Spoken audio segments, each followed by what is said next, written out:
Chers téléspectateurs, Shalom, vous qui avez la grâce de suivre ce message, vous êtes bénis parce que vous donnez votre temps à l'Éternel, votre Créateur. Je voudrais, d'entrée des jeux, en vous saluant, vous dire que vous recevrez ce qui vient de Dieu. C'est pourquoi je vous invite à suivre ce message, qui est un message que le Seigneur a donné pour vous, pour votre maison, pour vos affaires, pour vos projets, pour votre santé, pour tout ce que vous pouvez avoir comme un projet. Nous sommes en train de parler depuis un certain temps sur lorsque la navigation devient dangereuse. Bien-aimés, c'est un message prophétique qui concerne toutes les nations en cette période qui est préoccupante, pour ne pas dire brûlante. Lorsque la navigation devient dangereuse, regardez vous-même ce qui se passe à travers le monde. Aujourd'hui, ceux qui ont des jets privés, ils voient leurs jets cloués au sol. Aujourd'hui, même ceux qui ont des grandes entreprises ont été obligés de mettre la clé sous le paillasson. Aujourd'hui, même ceux qui ont des navires ont du mal à s'en servir à bon escient. Aujourd'hui, bien-aimés, comme j'aime à le dire, tout est à l'arrêt. Les choses se font au ralenti. Mais vous qui avez le Seigneur, Jésus-Christ, quel que soit tout ce qui se passe à travers le monde, Jésus reste seul maître à bord par rapport à tout ce qui se passe. Il a le dernier mot. Il sait les événements que nous sommes en train de traverser aujourd'hui, nous sommes en train de vivre aujourd'hui, ne l'ont pas surpris. Si ces événements nous ont surpris, nous, mais le Seigneur des Seigneurs n'a pas été surpris. Voilà pourquoi, bien-aimés, je vous exhorte à suivre ce message qui est un message prophétique adressé aux nations en cette période. Lorsque la navigation devient dangereuse, nous sommes dans le livre des Actes des Apôtres, chapitre 27, verset 1. Quand notre embarquement pour l'Italie a été décidé, on a confié Paul et quelques autres prisonniers à un dénommé Julius, officier de la cohorte impériale. Nous sommes montés sur un bateau d'Adramite qui devait faire voile vers les côtes de l'Asie et nous sommes partis. Verset 3, le jour suivant, nous avons abordé à Sion. Julius, qui traitait Paul avec bienveillance, lui a permis d'aller chez ses amis. Je voudrais dire quelque chose à ce niveau. Quand quelqu'un s'appelle Paul, lui qui a rencontré Jésus, lui qui s'appelait hier Saul de Tarse, ce nom-là devrait vous donner matière à réflexion. Parce que il y a des noms qui demeurent, qui sont employés comme des marques de bonne réputation, tout comme des marques de honte. Quand quelqu'un s'appelle Pierre, quand quelqu'un s'appelle Jacques, quand quelqu'un s'appelle Joseph, regardez la Bible, quand quelqu'un s'appelle Moïse, bien-aimé, la liste est longue. Il y a des noms qui sont employés et qui demeurent aujourd'hui comme des marques, non pas de bonne réputation, de marques de honte. Je voudrais parler de Judas, qui, à cause de sa traîtrise, aima l'argent et s'étrangla. Je voudrais parler aussi d'Hérode, dont la ruse n'est plus à démontrer. Je voudrais parler aussi de Pilate, dont l'indécision n'est plus à démontrer. Aujourd'hui encore, beaucoup de gens sont indécis. Ils vivent dans l'indécision. Quelles que soient les responsabilités, les fonctions qu'ils exercent dans cette vie, beaucoup de gens se caractérisent par l'indécision. Ils sont dans l'incapacité à prendre des décisions qui vaillent la peine. Ils sont dans l'incapacité à monter la bonne direction aux autres. Je voudrais parler d'un autre nom, Ananias. D'un autre nom aussi, Saphira, qui se sont illustrés par leurs mensonges. Je voudrais parler d'Akan. La Bible dit qu'il aima l'or et perdit sa vie. Nous sommes dans Josué, chapitre 7, à partir du verset 21 jusqu'au verset 26. Je parle des noms qui demeurent aujourd'hui comme des marques de honte. Je peux parler de Damas. C'est un nom. La Bible dit qu'il aima le monde et fit naufrage dans la foi.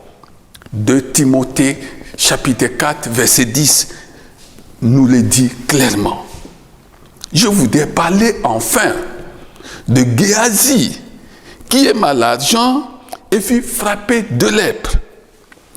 Dans 2 Rois 5, 20 à 27. Pourquoi je parle des noms? Bien-aimés, n'oubliez pas que le message que le Seigneur nous a demandé de livrer repose sur lorsque la navigation devient dangereuse. Donc, je parlais de Paul, quelqu'un qui hier s'appelait Saul de Tarse et qui aujourd'hui s'appelle Paul. Bien-aimé, il avait rencontré Jésus. Vous aussi qui suivez ce message, vous avez rencontré Jésus. Quel est votre nom? Comment vous appelez-vous? Si ce nom, c'est un nom qui cache de mauvaises choses, bien-aimé, la Bible est claire là-dessus. La Bible est claire. Si quelqu'un est en Christ, il devient une nouvelle créature. La Bible dit aussi qu'il n'y a plus de condamnation pour tous ceux qui sont dans le Seigneur. Il n'y a plus de condamnation. Quelles que soient les mauvaises choses que cachait votre nom, le vrai problème, ce n'est pas ce que votre nom cachait. Le vrai problème, c'est votre nouvelle identité dans cette vie. Ça, c'était une parenthèse. Nous étions au verset 3. Le jour suivant, nous avons abordé à Sidon. Julius, qui traitait Paul avec bienveillance, lui a permis d'aller chez ses amis et de recevoir leurs soins. Verset 5. Après avoir traversé la mer qui baigne la Cilicie et la Pamphylie, nous sommes arrivés à Myra en Lycie. Là, ayant trouvé un bateau d'Alexandrie qui allait en Italie, l'officier nous y a fait monter. Verset 7. Pendant plusieurs jours, nous avons navigué lentement. Pendant plusieurs jours, nous avons navigué lentement. Il y a des gens qui veulent aller vite en besogne dans cette vie. La Bible dit, pendant plusieurs jours, nous avons navigué lentement. C'est le conseil que je voudrais donner, poussé par le Saint-Esprit, aux nations qui sont démocratiquement jeunes. Naviguez lentement. Nations jeunes, par rapport à la démocratie, à la pratique démocratique, naviguez lentement. Naviguez lentement. La Bible dit, pendant plusieurs jours, nous avons navigué lentement. Et ce n'est pas sans difficulté que nous sommes parvenus à la hauteur de Kndé, où le vent ne nous a pas permis d'aborder.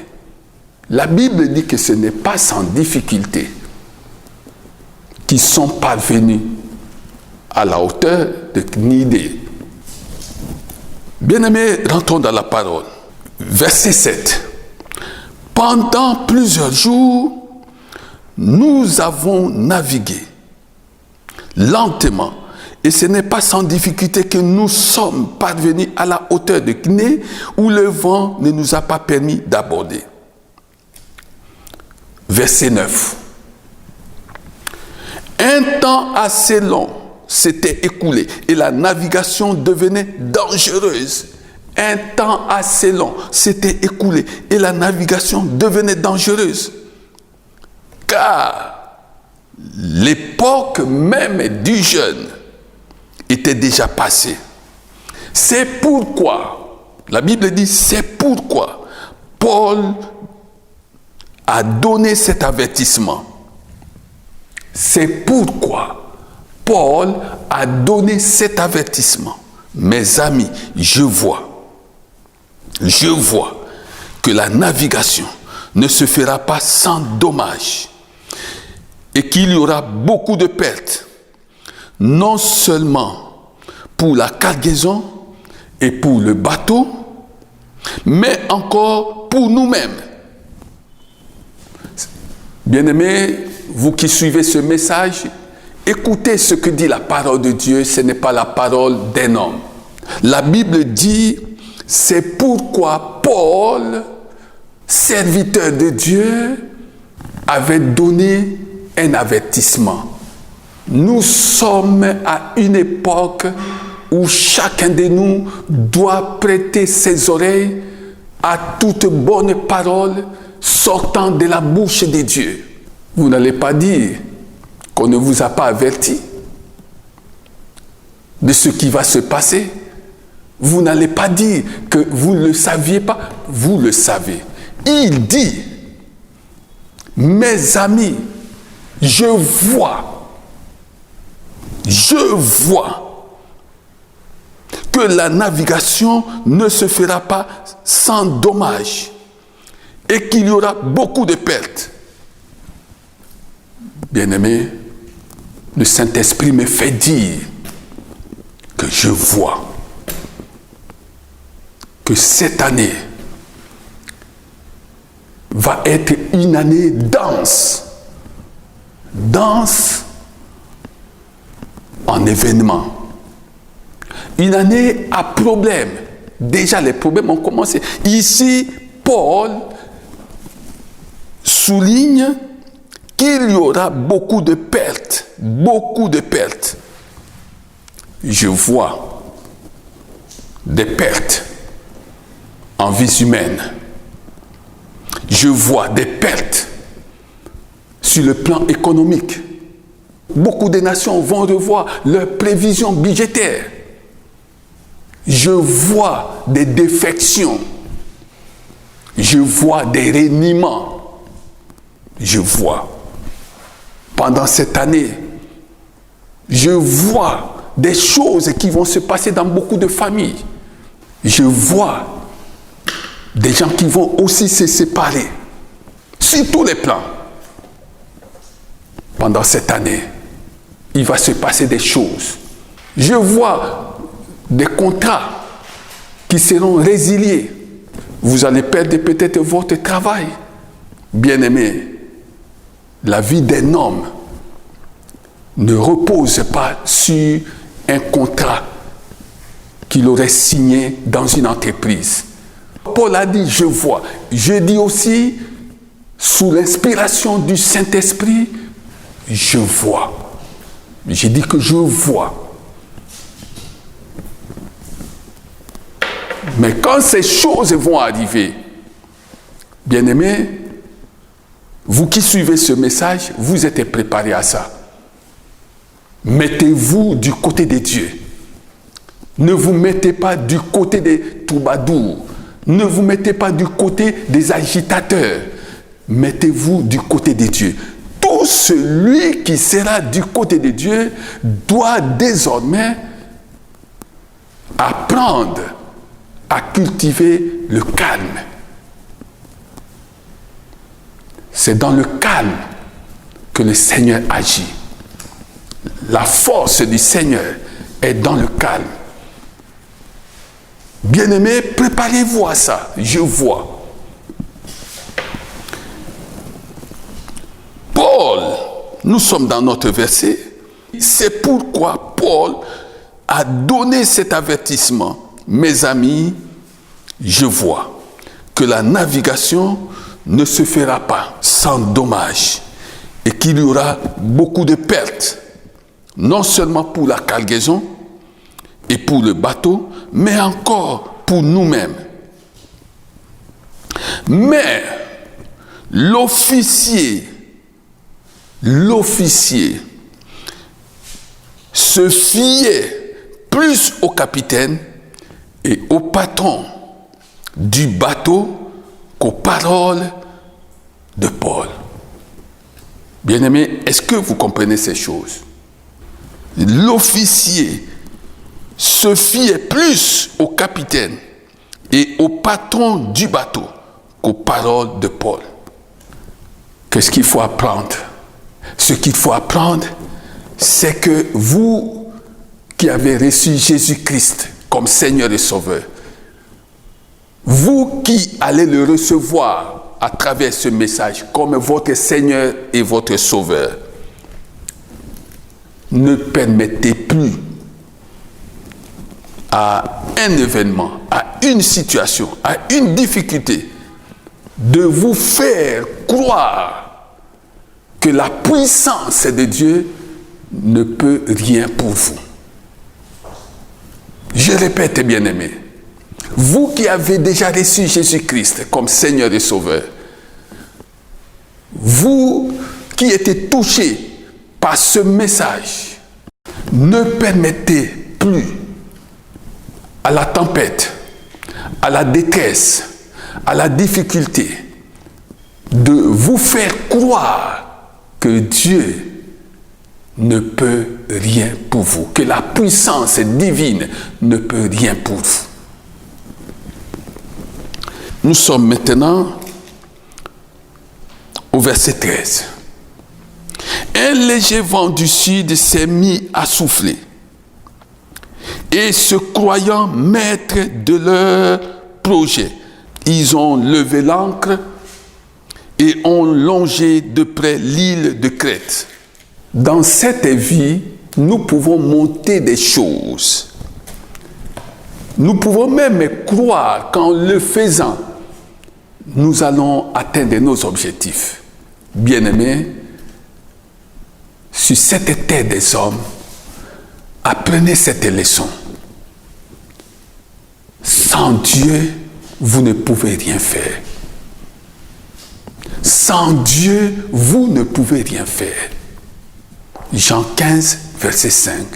Sans Dieu, sans Jésus-Christ, vous ne pouvez rien faire. Ils se croyaient maîtres de leur projet. Aujourd'hui encore, beaucoup de gens à travers le monde se croient maîtres de leur projet. Ils n'ont besoin de personne. Ils tiennent à tout prix à ce que leur projet se réalise. Ils se croient maîtres. Vous avez vu ce léger vent inattendu qui avait commencé, qui s'est mis à souffler, bien-aimé, Dieu restait Dieu. Continuons maintenant. Verset 14. Mais bientôt, un vent violent qu'on appelle Hérakion s'est déchaîné. Bientôt, un vent violent qu'on appelle Hérakion s'est déchaîné. Le bateau a été entraîné sans pouvoir résister au vent. Et nous sommes laissés emporter à la dérive. Le bateau qui symbolise le monde. La Bible dit que le bateau était incapable de résister au vent. La Bible dit aussi qu'ils se sont laissés emporter à la dérive. Ne vous laissez pas emporter à la dérive.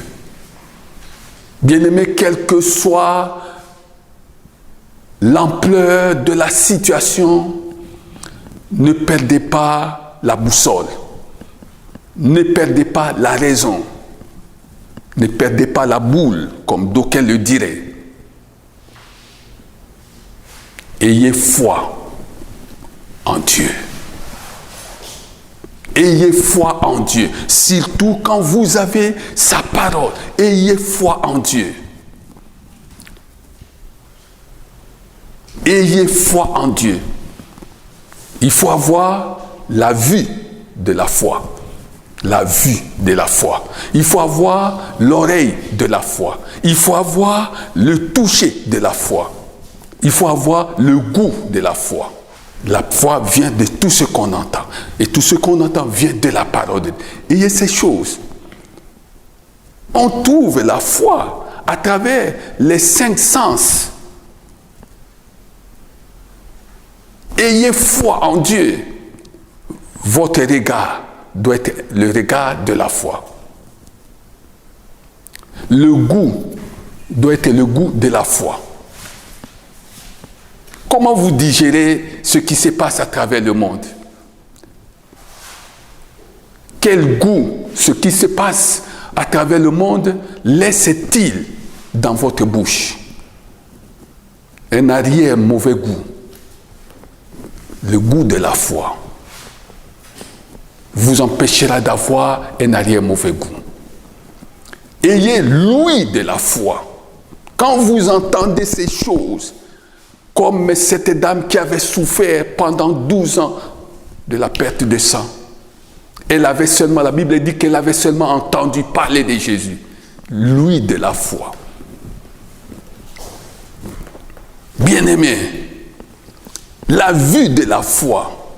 La vue de la foi. Cette femme cananéenne qui est venue avec son enfant devant Jésus-Christ, repoussée par les disciples de Jésus-Christ. Regardez comment elle s'était comportée. Quand elle regardait Jésus, elle voyait déjà la solution à son problème. La vue de la foi. Bien aimé, on parlait là de ces choses à une autre occasion.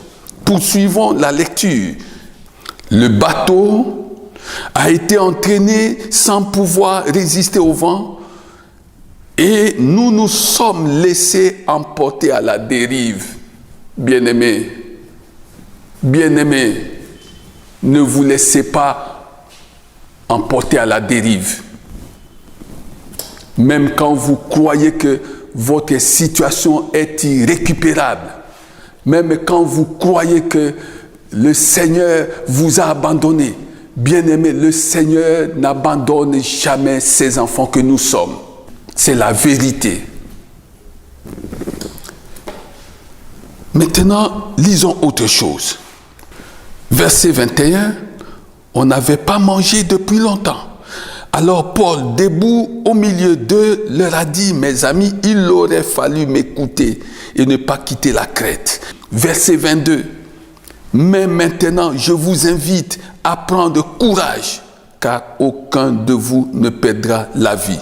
seul le bateau sera perdu. Nous sommes à une époque préoccupante où chacun de nous, plutôt que d'écouter du n'importe quoi, plutôt que d'écouter et de suivre des fake news, nous sommes à une époque où nous devons apprendre à écouter Dieu. Celui qui écoute Dieu n'aura pas son cœur troublé. Celui qui écoute Dieu en cette période aura ses deux pieds sans chanceler. Écoutez la parole de Dieu. Celui qui écoute Dieu ne se laissera pas gagner par la peur du lendemain. Il dit, il aurait fallu m'écouter. Aujourd'hui encore,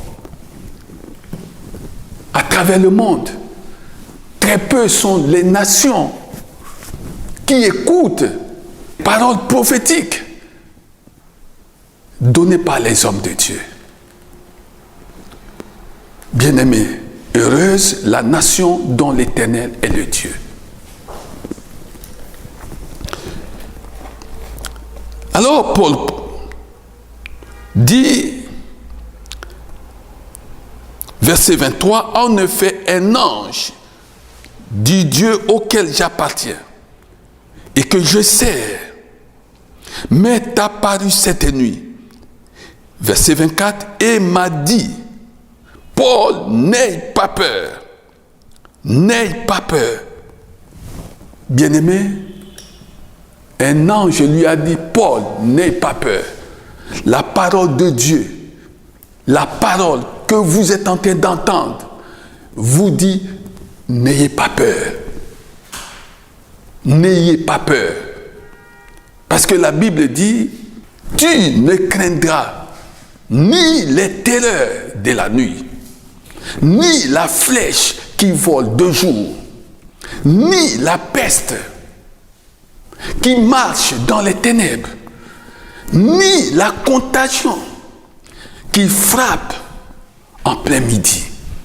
Vous ne craindrez, bien-aimés, ni la terreur de la nuit, ni la flèche qui vole de jour, ni la peste qui marche dans les ténèbres, ni la contagion qui frappe en plein midi. N'ayez pas peur. N'ayez pas peur. Dieu n'a-t-il pas dit que 1000 peuvent tomber à ton côté, 10 000 à ta droite, rien ne vous atteindra. Nous sommes dans le fameux psaume 91. Comprenez ces choses et vivez.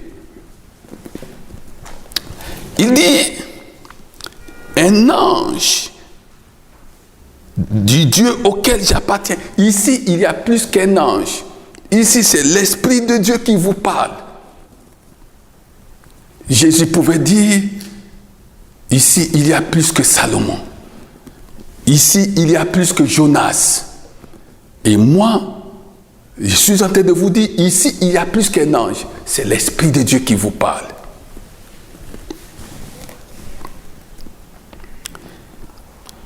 La Bible dit, j'ai confiance en Dieu.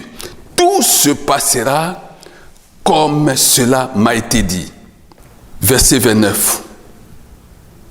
Dans la crainte d'échouer sur des récifs, ils ont jeté 4 ancres à l'arrière du bateau et attendu le jour avec impatience. Mais alors que les marins cherchaient à s'échapper du bateau et mettaient le canot à la mer sous prétexte de jeter les ancres situées à l'avant, Paul a dit à l'officier et aux soldats, si ces hommes ne restaient pas sur le bateau, vous ne pouvez pas être sauvés. Si ces hommes ne restaient pas sur le bateau, vous ne pouvez pas être sauvés. Bien-aimés, la parole de Dieu est véridique. La parole de Dieu est certaine. Si vous ne vous appuyez pas sur le Seigneur des Seigneurs, bien-aimés, nous sommes en période de confinement, nous irons de confinement en déconfinement, de confinement en déconfinement. Écoutez ce que Dieu dit. Et je ne le dirai jamais assez. La riposte scientifique est une bonne chose. Mais il reste une chose, et c'est la plus importante, c'est la riposte spirituelle qui doit s'organiser dans chaque nation. La riposte spirituelle.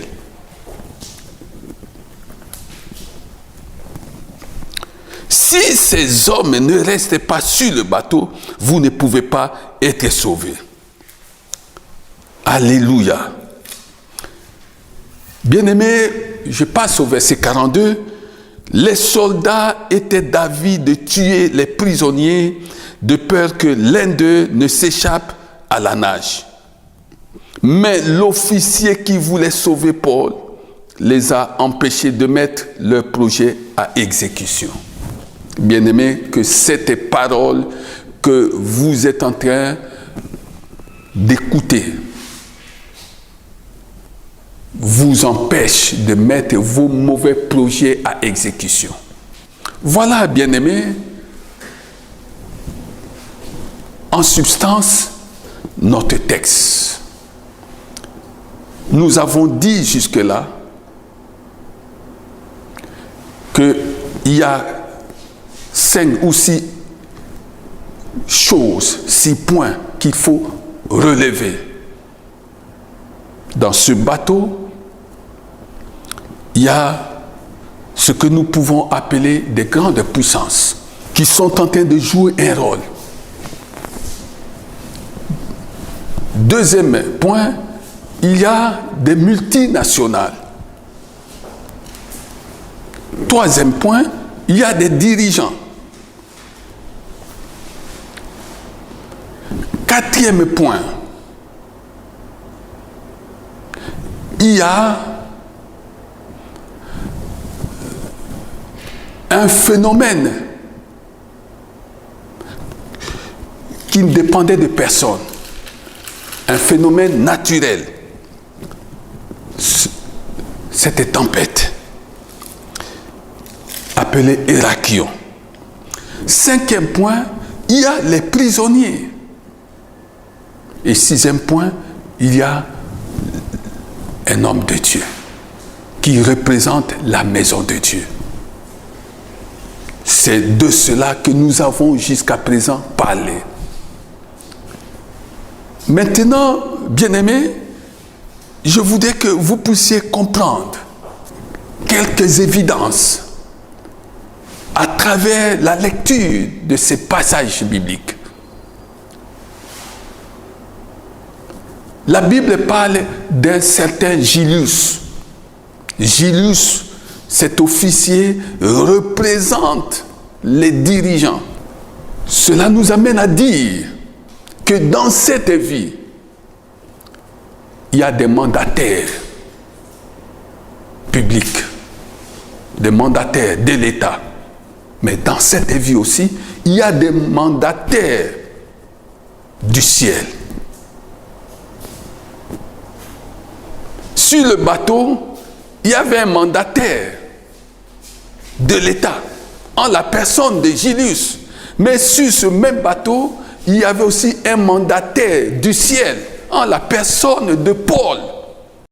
Lorsque les mandataires de l'État qui ont l'impérium ne peuvent pas écouter les mandataires du ciel, venus du ciel, bien-aimés, nous risquons de connaître des situations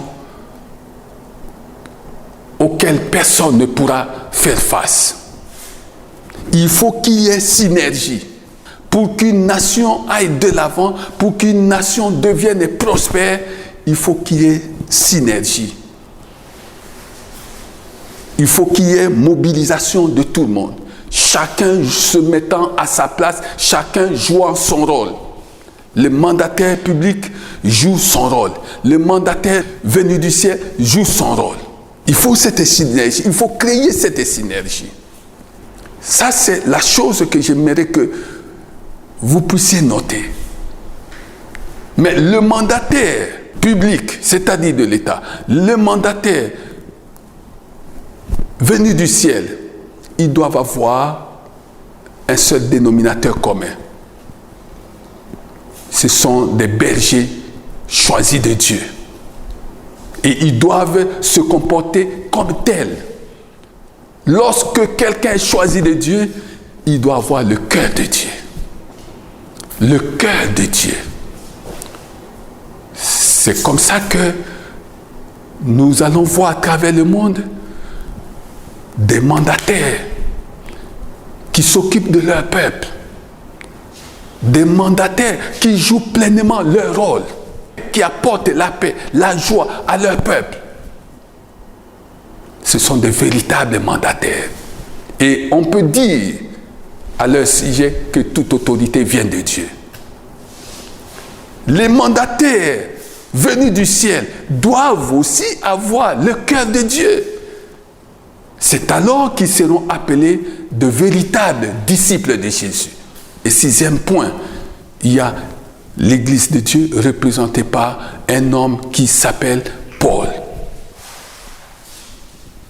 Bien-aimés, les prisonniers.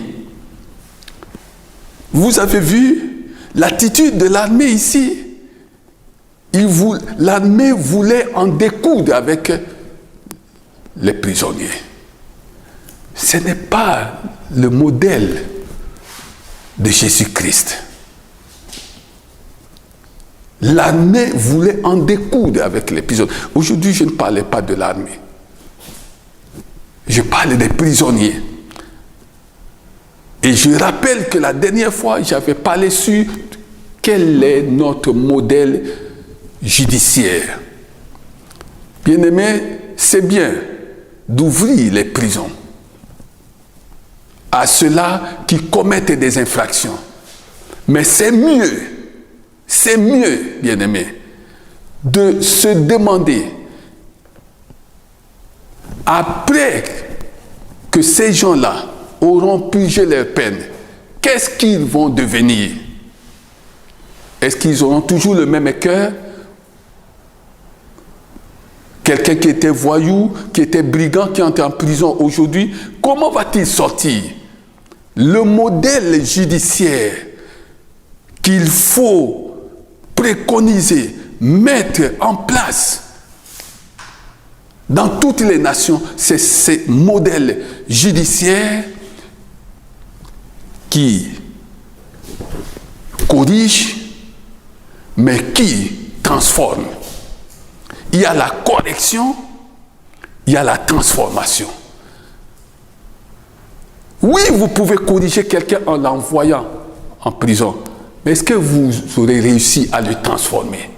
Il n'y a que Dieu, par le Saint-Esprit, qui a la capacité de transformer les cœurs.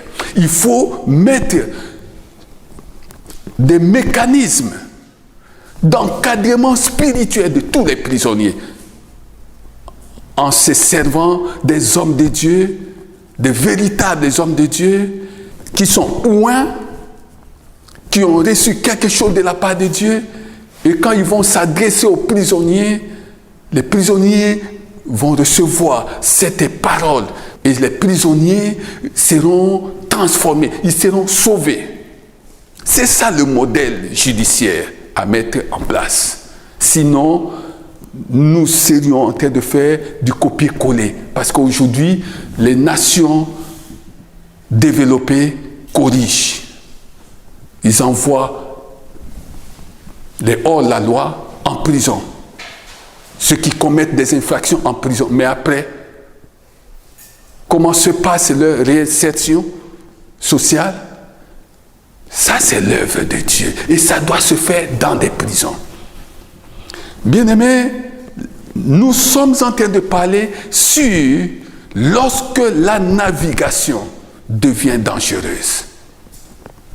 Lorsque la navigation devient dangereuse, qu'est-ce qu'il faut faire? Regardez cette pandémie. C'est une année d'étonnement. Et nous ne le dirons jamais assez. C'est une année d'étonnement. Lorsque la navigation devient dangereuse, qu'est-ce qu'il faut faire? Toutes les recettes sont permises. Non. Bien-aimés, lorsque la navigation devient dangereuse, les hommes de Dieu doivent s'interdire de faire de la navigation à vue. Les dirigeants politiques doivent s'interdire de faire de la navigation à vue. Nous devons avoir une parole venant de Dieu. Et cette parole, pendant cette période, était au milieu de ce qui était sur le bateau. Et cette parole est sortie de la bouche de Paul. C'est la parole qui a sauvé tout le monde. Ce n'était pas ce qui s'est trouvé sur ce navire qui les avait sauvés. Bien-aimés, j'aimerais que vous compreniez quelque chose avant de terminer. Que le Seigneur soit loué. Alléluia. Nous allons dans Ésaïe. Ésaïe 55, verset 6. Recherchez l'Éternel pendant qu'il se laisse trouver. Faites appel à lui tant qu'il est prêt. Que le méchant abandonne sa voie. Pendant cette période, que le méchant abandonne sa voie. Pendant cette période, tous, comme un seul homme, nous devions chercher l'Éternel. Il n'y a que lui qui a le pouvoir de mettre fin, d'arrêter cette pandémie. Oui, il y a des efforts scientifiques, il y a des choses qui sont faites, mais la Bible dit rechercher l'Éternel. C'est la chose la plus importante. Pendant qu'il se laisse trouver. La Bible dit, deuxième chose, que le méchant abandonne sa voie et l'homme injuste ses pensées. Troisième chose, qu'il retourne à notre Dieu, car il pardonne abondamment. Bien-aimés, retournons à notre Dieu. Abandonnons nos mauvaises voies. Bien-aimés, recherchons sa face. Pendant cette période, vous êtes en train de faire quoi? Pendant cette période, il y a des familles qui s'entre-déchirent. Est-ce que vous êtes une famille intelligente? Vous choisissez cette période pour vous rentrer dedans. Vous choisissez cette période pour dégainer. Non, bien-aimés, pendant cette période, nous devons rechercher l'Éternel. Pendant cette période, celui qui était méchant retourne à l'Éternel. Pendant cette période, nous devons abandonner nos mauvaises voies. Vous devriez apprendre pendant cette période à vous émerveiller devant la bonté de Dieu, devant la grâce que Dieu vous accorde d'être en vie. Émerveillons-nous devant sa grâce, devant sa bonté, devant sa fidélité en cette période. Et cela ne peut se concevoir que si nous apprenons à le rechercher. Alors, sur ce bateau, nous voyons ce que les soldats voulaient faire. La parole de Dieu dit, nous sommes toujours dans Ésaïe 55, verset 8. En effet, vos pensées ne sont pas mes pensées, et mes voix ne sont pas vos voix, déclare l'Éternel. Le ciel est bien plus haut que la terre. De même, mes voix sont bien au-dessus de vos voix. Et mes pensées bien au-dessus de vos pensées. Alléluia. Alléluia. Bien-aimés, il y a des laboratoires, des officines, comme on aime à le dire, Il y a des gens qui sont en train d'échafauder des plans. Non, bien-aimé. Dieu dit, Dieu est clair là-dessus. Il dit, vos pensées ne sont pas ses pensées. Ses voies ne sont pas vos voies. Vous avez vu ce qui s'est passé sur ce bateau? Ce que nous appelons grande puissance. Nous voyons qu'ils se sont retrouvés dans l'eau. Ils se sont jetés dans l'eau. Si vous pouviez, vous qui suivez ce message, vous jeter dans l'eau de la parole de Dieu. Ils n'avaient plus d'autres alternatives. Ils n'avaient plus d'autres issues. Leur sort était lié par le fait de se jeter dans l'eau. Je suis venu dire à quelqu'un, il est temps. Vous qui n'aimez pas parler des choses de Dieu, il est temps de vous jeter dans ce grand fleuve de vie qu'est la parole de Dieu. Le Seigneur voudrait que vous puissiez abandonner vos mauvaises voies pour vous jeter comme Julius, comme le capitaine, comme le patron du bateau, comme les soldats, comme les prisonniers. Jetez-vous dans l'eau, l'eau de la parole de Dieu, et vous vivrez. Bien-aimé, la Bible dit, le bateau était complètement brisé. Le bateau était réduit en morceaux.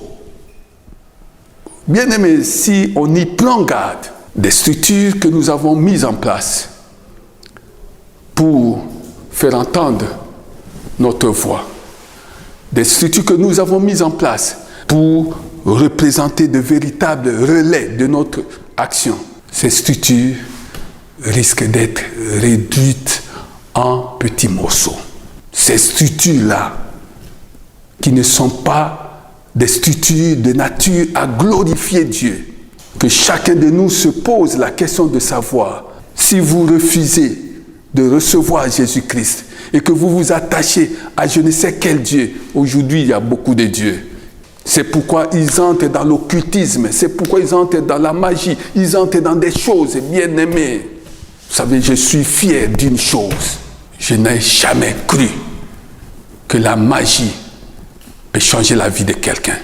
Vous parlez de la vie présente, moi je parle de la vie éternelle. Je n'ai jamais cru que l'occultisme peut transformer quelqu'un.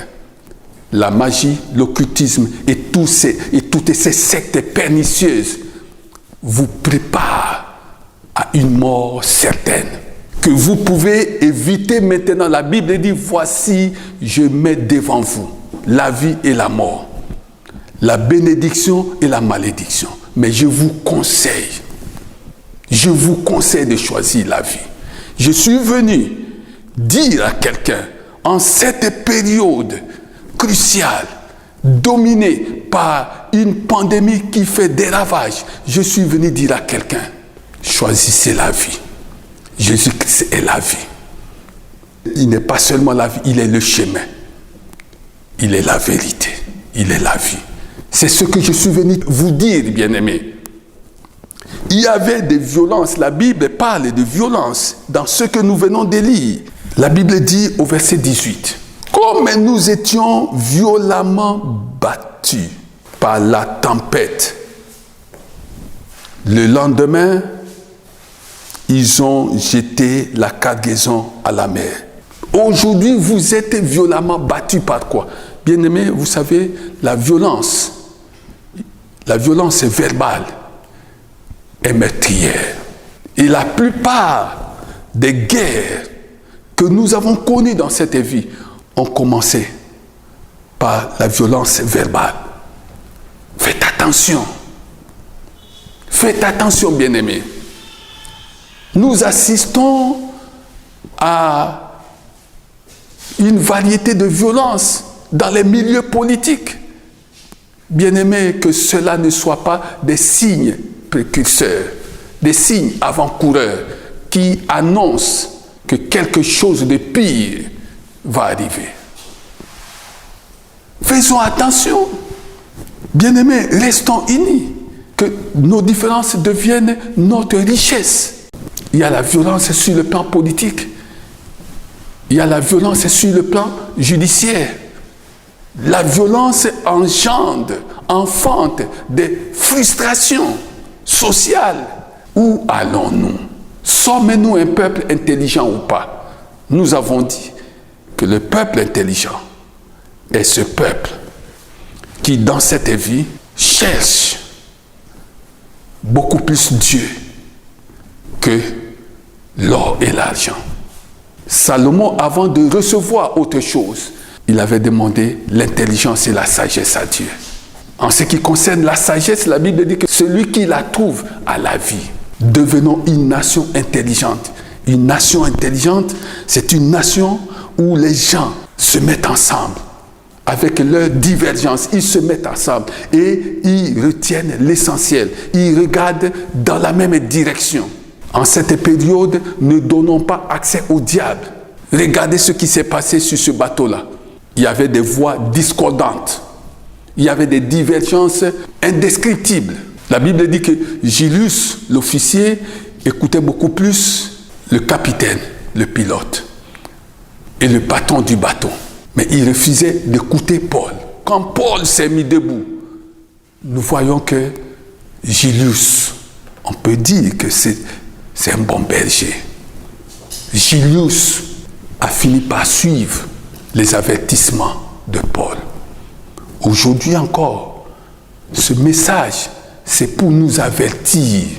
Il faut que petit ou grand, pauvre ou riche, chacun de nous puisse privilégier l'essentiel. Lorsque la navigation devient dangereuse, bien-aimés, ne nous laissons pas distraire. Mettons-nous autour d'une table. Que ceux qui prient, prient. Que ceux qui dirigent, dirigent, non pas avec leurs sentiments, mais avec les instructions que Dieu leur donne. C'est ça la nation. Et je m'adresse à toutes les nations. Il faut que chacun de nous se dise, est-ce que mon nom a été grand ou petit? Mon nom a été une marque de honte ou de grande réputation? Quel est votre nom? Comment vous appelez-vous? Qu'apportez-vous dans votre famille? Qu'apportez-vous dans votre quartier? Qu'apportez-vous dans votre commune? Qu'apportez-vous dans votre province? Qu'apportez-vous dans votre village? Qu'apportez-vous dans votre territoire? Aujourd'hui, il y en a qui parlent au nom de leur territoire, mais ils n'ont même pas un pied-à-terre dans leur territoire. Bien-aimés, vous êtes un homme de Dieu, faites ce que Dieu vous demande. Vous êtes un homme politique, faites ce que Dieu vous demande, mais pour l'intérêt général, pour l'utilité commune. Que chacun de nous transcende ses égoïsmes, que chacun de nous privilégie l'intérêt général. Lorsque la navigation devient dangereuse, je le disais, il y a un don en réserve. Ce don-là, c'est Jésus-Christ de Nazareth. C'est pourquoi je m'adresse maintenant à vous qui êtes malades. Je m'adresse à vous, bien-aimés. Ne craignez rien, car Dieu a tant aimé le monde qu'il a donné son Fils unique, afin que quiconque croit en lui, croit en Jésus-Christ, ne périsse point. Vous n'allez pas périr au nom de Jésus. Vous n'allez pas périr à cause de ces virus au nom de Jésus. Vous êtes bénis. Vous êtes bénis spirituellement. Vous êtes bénis physiquement. Vous êtes bénis socialement. Vous êtes bénis sentimentalement. Vous êtes bénis au nom de Jésus. Amen.